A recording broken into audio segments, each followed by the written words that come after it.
السلام علیکم ناظرین، آپ یہ پروگرام دیکھ رہے ہیں طلعت حسین کے ساتھ آج ٹیلی ویژن پر لائیو۔ اس وقت میں اسلام آباد اسٹوڈیوز میں موجود ہوں۔ پشاور کے قصہ خوانے بازار کے اندر بم کا دھماکہ ہوا، 20 سے 25 افراد کی قیمتی جانیں اب تک ضائع ہو چکی ہیں، 80 کے قریب لوگ زخمی ہیں۔ ارد گرد کی عمارات کو اور ہوٹل کو آگ لگی ہوئی ہے، آگ بجھانے کی کوشش کی جا رہی ہے۔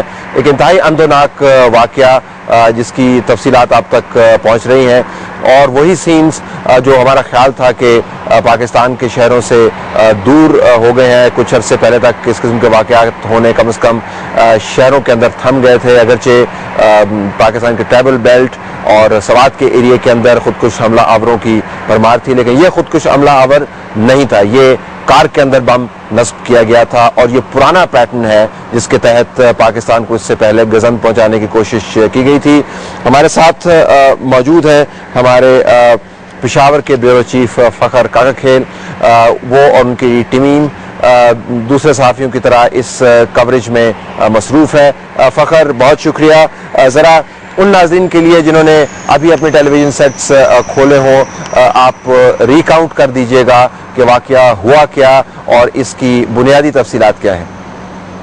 جی، اب تک ہونے والی جتنی بھی یہ واقعہ ہے اور اس کی کوریج کے دوران جو سرکاری ذرائع ہیں ان کا یہ کہنا ہے کہ 8 بجے کے قریب اندرونی شہر پشاور کا جو علاقہ ہے وہاں پر بازار مسگراں میں ایک ہوٹل کے باہر ایک گاڑی کھڑی تھی جس میں دھماکہ ہوا، اور ابتدائی اطلاعات کے مطابق 20 کے قریب افراد ہلاک اور 80 کے قریب افراد زخمی ہوئے۔ زخمیوں کو فوری طور پر لیڈی ریڈنگ اسپتال پشاور منتقل کیا گیا، اور اس کے ساتھ ساتھ دیگر جو نجی ہاسپٹلز ہیں وہاں پر منتقل کیا گیا۔ دھماکے کے فوراً بعد اس عمارت میں، اس ہوٹل اور اس کے جو کرب جوار کا ایریا ہے وہاں پر آگ بھڑک اٹھی۔ اب تک 3 کے قریب دکانوں کی آگ تو بجھائی جا چکی ہے، تاہم جس ہوٹل کے سامنے یہ کار کھڑی تھی وہاں کے بالائی منزل میں اس ہوٹل میں تاحال آگ لگی ہوئی ہے، اور جو آگ بجھانے کا عملہ ہے وہ اس آگ کو بجھانے میں مصروف عمل ہے۔ ہلاکتوں کی تعداد 25 سے بھی زائد ہو سکتی ہے، کیونکہ اسپتال ذرائع کا یہ کہنا ہے کہ 23 کے قریب جو زخمی تھے ان کی حالت تشویشناک ہے۔ جی فخر، یہ بتائیے گا کہ یہ دھماکہ کار میں نصب ہوا تھا اور کس جگہ پہ تھا؟ کیونکہ بعض خبروں کے اندر یہ تاثر دینے کی کوشش کی جا رہی ہے کہ جس طرح یہ شیعہ سنی کا معاملہ ہے، اس کی وضاحت بھی کر دیجیے گا، حقائق کیا ہیں؟ فی الوقت کسی بھی نتیجے پر پہنچنا جمپنگ انٹو کنکلوژن کے برابر ہوگا، لیکن اس کے باوجود یہ تاثر جو زیادہ تر پایا جا رہا ہے، یہ علاقہ جو اندرونی شہر کا ہے وہاں پر نصف آبادی اہل تشیع، نصف آبادی اہل سنت کی ہے۔ جو جس علاقے میں یہ دھماکہ ہوا ہے، اور اس سے قبل جب ہمارے ناظرین کو یاد ہوگا کہ پشاور پولیس کے سربراہ ملک صاحب بھی یہاں پر ایک امام بارگاہ کے باہر ایک ہونے والے خودکش حملے میں اپنے ساتھیوں سمیت شہید ہو گئے تھے، لیکن اس کے ساتھ قطعاً فی الوقت کچھ تعلق نظر نہیں آتا، صرف اس حد تک کہ اس مقام سے کچھ قدم کے فاصلے پر ایک امام بارگاہ ہے جہاں پر جو گارڈز ہوتے ہیں وہ بھی اس دھماکے میں ہلاک ہو چکے ہیں۔ تاہم اگر دیکھا جائے جو زخمی اور جو ڈیڈ باڈیز ہیں ان کی جس طریقے سے شناخت کی جا رہی ہے، ایسا فی الوقت کوئی بھی واقعہ یا کوئی بھی ایسا تاثر سامنے نظر نہیں آ رہا۔ فخر، کوئی کلو، کوئی ایسا آئیڈیا آپ کے پاس ہو یا معلومات ہو؟ ظاہر ہے اس وقت تو آپ اور آپ کی ٹیم لگے ہوئے ہیں منٹ ٹو منٹ کوریج کے اندر، اور جو آفیشیل حلقے ہیں، جو سرکاری حلقے ہیں، وہ بھی اپنا کام کرنے کی کوشش کر رہے ہیں، تو شاید معلومات کا فلو وہ نہیں ہو، لیکن کیا اسپیکولیشن کیا کی جا رہی ہے کہ اس دھماکے کی نوعیت پچھلے دھماکوں کی نوعیت سے کتنی مختلف ہے؟ کوئی پیٹرن میں آپ کو تبدیلی نظر آتی ہے؟ کافی حد تک تعلق، کیونکہ صوبہ سرحد میں اور جیسا کہ ملک بھر میں ہم دیکھ رہے ہیں کہ زیادہ تر جو دھماکے ہوتے ہیں اس میں خودکش حملہ ہی کار فرما نظر آتے ہیں، اور عموماً اس دفعہ جب پشاور پولیس کے سربراہ ہیں ملک نوید، انہوں نے اس تاثر کو غلط قرار دیا۔ ان کا یہ کہنا تھا کہ یہ دھماکہ خودکش اس لیے نہیں تھا کہ زمین میں گھڑا پڑا ہوا ہے، عموماً جب خودکش حملہ خود کو اڑاتا ہے تو ایسے کوئی آثار نظر نہیں آتے۔ حالانکہ ملک نوید کے لیے انتہائی آسان تھا کہ اگر وہ یہ کہتا کہ خودکش بم حملہ نے خود کو دھماکے سے تباہ کر دیا، اس طرح اس کی تمام تر ذمہ داری اس شخص پر پھر ڈال دی جاتی کہ خودکش حملہ تھا، ہم کیا کرتے؟ خودکش حملہ کو روکنے کا کوئی علاج تو ہمارے پاس ہے نہیں. لیکن پشاور پولیس کی جانب سے اسٹیٹمنٹ کے بعد بالکل کافی حد تک جو سچویشن ہے وہ یکسر مختلف ہے. طلعت، اس وقت جب ہم نے لائیو طلعت کے لیے وزیر اعلیٰ سرحد امیر حیدر ہوتی سے بات کرنے کی کوشش کی، ان کا یہ کہنا تھا کہ وہ اس وقت ایک اجلاس کی صدارت کر رہے ہیں اور انہی خطوط پر سوچا جا رہا ہے، کیونکہ یہ دھماکہ ایک خودکش دھماکہ نہیں تھا. پھر یہ کیسا دھماکہ تھا، اس میں کون سا مواد استعمال ہوا؟ کیونکہ ان کا یہ کہنا تھا کہ 20 سے 25 کلو کے قریب دھماکہ خیز مواد استعمال ہو رہا ہے. جو ہم نے دیکھا وہ پچھلے دھماکوں کی بنسبت اس دھماکے میں آگ جو ایکسپلوسیوز ہے وہ زیادہ نظر آ رہے ہیں، اور یہی وجہ ہے کہ خیال کیا جا رہا ہے کہ گاڑی میں زیادہ تر بارودی مواد نصب کیا گیا تھا. تاہم اس گاڑی میں کسی شخص کی موجودگی کے فی الوقت آثار نظر نہیں آتے. امیر حیدر ہوتی اس وقت فرنٹیئر ہاؤس پشاور میں ایک اجلاس کی صدارت کر رہے ہیں. اس میں آئی جی پولیس، ہمارے دیگر جو لا انفورسنگ ایجنسیز ہیں ان کے سربراہان بھی شرکت کر رہے ہیں، اور امید ہے کہ اگر یہ اجلاس جلد ختم کی گئی تو وہ لائیو طلعت میں ہمارے ناظرین کے سامنے سرحد حکومت کا موقف سامنے کر پائیں گے. Stay online with us. فخر افتخار صاحب ہمارے ساتھ لائن پہ ہیں، عوامی نیشنل پارٹی کی نمائندگی کر رہے ہیں. افتخار صاحب بہت شکریہ. ہم پہلے تو اپنی تمام تر ہمدردیاں اور سپورٹ آپ تک پہنچانا چاہتے ہیں. یقیناً تمام پاکستان کی نظریں اس وقت صوبہ سرحد کے اوپر لگی ہوئی ہیں.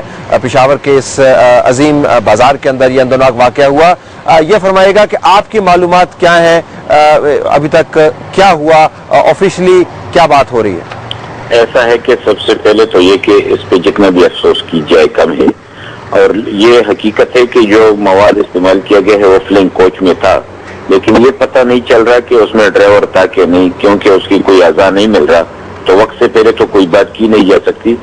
5 بلڈنگ جو تھے وہاں کے قریب اس میں آگ لگ چکی تھی. اب ہی کچھ دیر پہلے اس آگ پہ قابو پا لیا گیا ہے، اور اس میں 18 کے قریب جو ہے وہ ہلاک ہوئے ہیں اور 90 کے قریب جو ہے وہ زخمی ہوئے ہیں. افتخار صاحب یہ فرمائے گا کہ صوبہ سرحد کے اندر کیا اس قسم کی خطرے کی کوئی گھنٹی کہیں بج رہی تھی، کوئی انٹیلیجنس رپورٹ آپ کے پاس موجود تھی، یا کوئی ایسا نقطہ ہو جس سے پتا ہو کہ شاید صوبہ سرحد کے کسی بھی حصے میں، پشاور میں نہیں، اس قسم کا واقعہ ہو سکتا ہے؟ ایسا ہے طلعت صاحب کہ اگر آپ خود ہی یہاں پہ کئی بار آ چکے ہیں، ہمارے صوبے کی صورتحال یہ ہے کہ اگر آپ سمجھے تو تمام صوبہ حساس ہے، کسی وقت کچھ بھی ہو سکتا ہے. آپ خود ہی اندازہ لگائے کہ انتظامات کرے تو کتنا کرے، کس پیمانے پہ کرے. جتنا ہم سے ممکن ہو سکا اپنے وسائل کے اندر، بلکہ اپنے وسائل سے بڑھ کے ہم نے اقدامات کیے ہیں. اور آپ کو خود ہی معلوم ہے کہ ہماری حکومت خود ہی 5 دنوں کی تھریٹ پہ تھی، اور ہم نے اسی دوران جینا بھی اور پھر اس کا مقابلہ کرنا بھی لوگوں کو دکھایا، اور آج تک بھی ہم مقابلہ کرتے چلے آ رہے ہیں. تو ہم یہ سمجھتے ہیں کہ ایسا نہیں ہے کہ اسی جگہ کی کوئی تھریٹ تھی یا اس کی کوئی انفارمیشن تھی، لیکن اس حوالے سے ہم تمام صوبے کو حساس قرار دے رہے ہیں، اور اس کے حوالے سے پاکستان بھی حساس ہے کیونکہ وہاں پہ میرٹ جیسا ہوٹل محفوظ نہیں رہا، جو کہ جوائنٹ سیشن جاری تھی اور کافی سیکیورٹی تھی، اور امریکہ میں ٹوئن ٹاور محفوظ نہیں رہے. تو ہمارے صوبے میں تو 20-25 سال سے ایک مسئلہ چلا رہا ہے. آپ خود بھی یہاں پہ آ چکے ہیں، تو مشکلات بھی ہیں، ہماری آئیڈیل پوزیشن بھی نہیں ہے.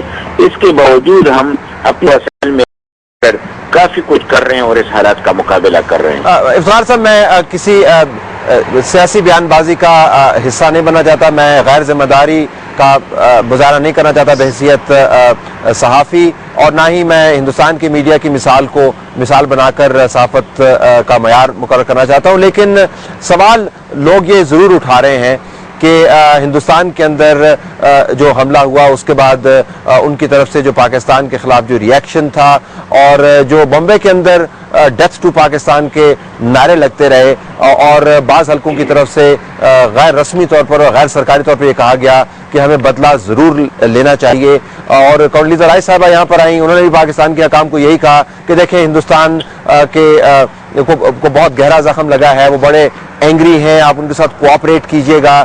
چلے وہ کوآپریشن تو ہوا حکومتی لیول پہ، لیکن کیا آپ کی حکومت بیرونی ہاتھ کا زاویہ بھی اپنے تحقیق کے احاطے میں لیے ہوئے ہیں یا نہیں؟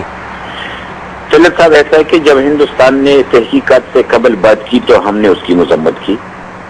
ہم یہ سمجھتے ہیں کہ تحقیقات نہ ہو اور ہم کسی کو مورد الزام ٹھہرائے یا غیر ذمہ دارانہ بات ہوگی. ابھی کوئی ایسی بات نہیں ہے کہ ہم کہیں کہ فلاں اس میں ملوث ہے، فلاں کوئی بھی ملوث ہو ہم اسے چھپائیں گے نہیں.